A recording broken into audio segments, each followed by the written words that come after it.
दोस्तों, किसी भी इमारत के मजबूत होने के लिए, उसके सुदृढ़ होने के लिए सबसे ज़्यादा ज़रूरी चीज़ क्या होती है?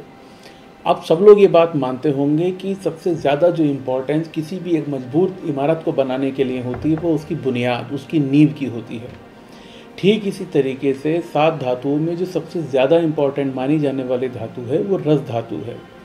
ये रस धातु न सिर्फ हमारे शरीर का लालन पालन करती है, इसके अलावा ये बाकी की जो 6 धातुएं हैं उनको बनाने के लिए बहुत ज़्यादा महत्वपूर्ण है। इसके अलावा इसका एक जो बहुत बड़ा रोल है वो गर्भावस्था में जब महिलाओं के पास उनके पेट में शिशु होता है तो उसका लालन पालन भी, उसका पोषण भी इसी रस धातु के माध्यम से होता है। इसके साथ हमारे शरीर में होने वाले तमाम तरीके के जो रोग होते हैं, अगर हम उनका कारण खोजते हैं, देखते हैं, तो हम ये भी पाते हैं कि रस धातु इसमें एक प्रमुख कारक होती है। आज हम बात करेंगे इसी रस धातु के बारे में। नमस्कार दोस्तों, मैं अंकुर पाठक स्वागत करता हूं आपका जड़ी बूटी परिवार में।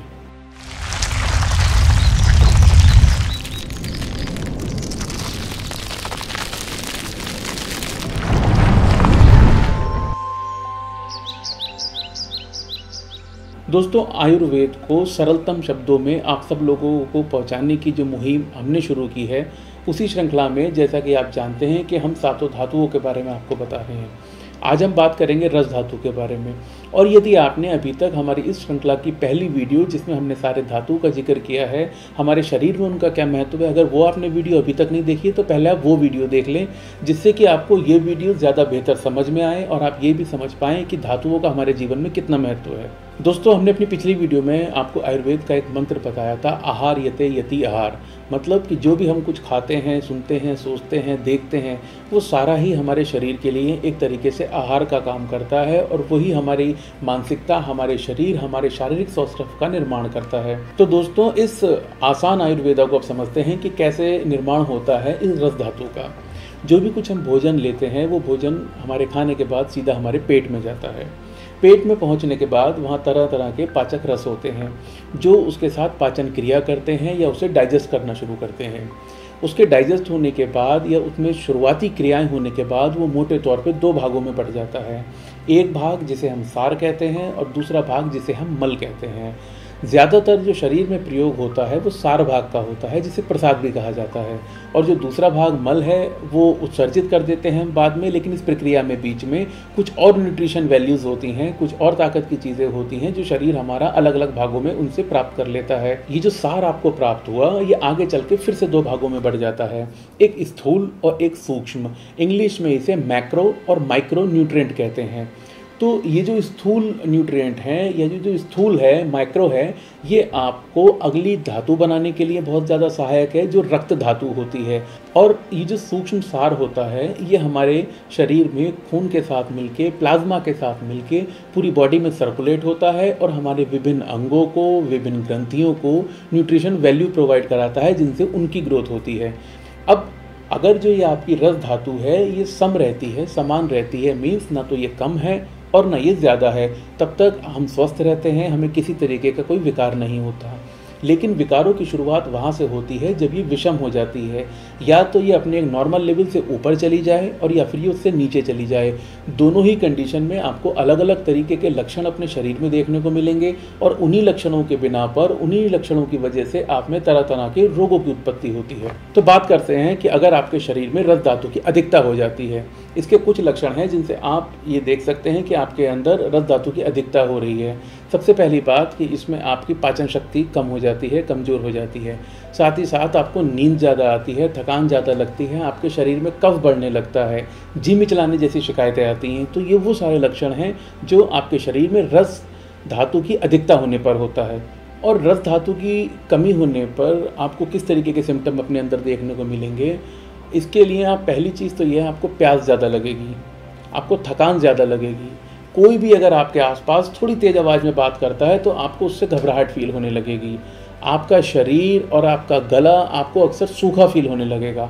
तो अगर आपके अंदर ये लक्षण मिलते हैं तो इसका मतलब आपके अंदर रस धातु की कमी है। तो दोस्तों, ये तो थे वो लक्षण जो ये बताते हैं कि आपके अंदर रस धातु कम हुई है या ज़्यादा है। लेकिन अगर किसी भी तरीके से आपकी रस धातु विकृत है, रस धातु में कोई कमी है, तो इससे होने वाले जो परेशानियां हैं वो इस तरीके हैं कि आपको एक तो भूख की समस्या होगी, ज्वर की समस्या होगी, जी मिचलाएगा, वक्त से पहले आपके बाल सफ़ेद होने लगेंगे। साथ ही साथ आप एक चीज़ और नोटिस करेंगे कि आपके चेहरे पर झुर्रियाँ आने लगी हैं। तो अगर हमारी रस धातु विकृत है तो उसमें इस तरीके के रोग हमारे शरीर में उत्पन्न होते हैं। आयुर्वेद में इनका इलाज बहुत ही साधारण है, केवल 2 ही ऐसे तरीके हैं जिनसे हम अपनी रस धातु को बैलेंस कर सकते हैं, मेंटेन कर सकते हैं। पहला इलाज वो होता है कि जिसमें हम दीपन और पाचन का प्रयोग करते हैं। दीपन पाचन डाइजेस्टिव सिस्टम को बेहतर बनाने के लिए किया जाता है, और जो दूसरा तरीका है वो उपवास का होता है।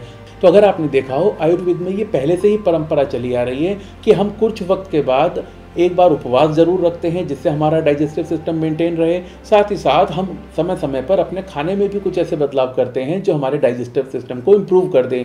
यही दीपन पाचन और उपवास प्रक्रिया होती है। इनके माध्यम से आप अपनी रस धातु को बैलेंस रख सकते हैं। और दोस्तों, अगर आप इस वीडियो में यहाँ तक हमारे साथ बने हुए हैं तो मैं आपको फिर एक और कमाल की चीज़ बताता हूँ।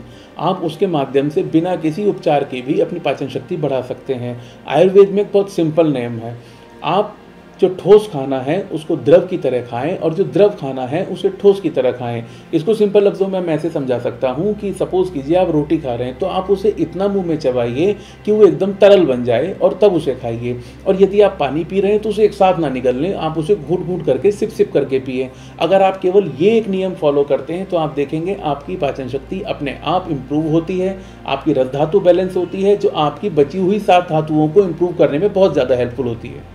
दोस्तों, उम्मीद करता हूं कि आप रस धातु को अच्छे से समझ गए होंगे, और यदि अभी भी आपके मन में रस धातु को लेकर कोई सवाल है तो हमें आप कमेंट बॉक्स में ज़रूर पूछिए।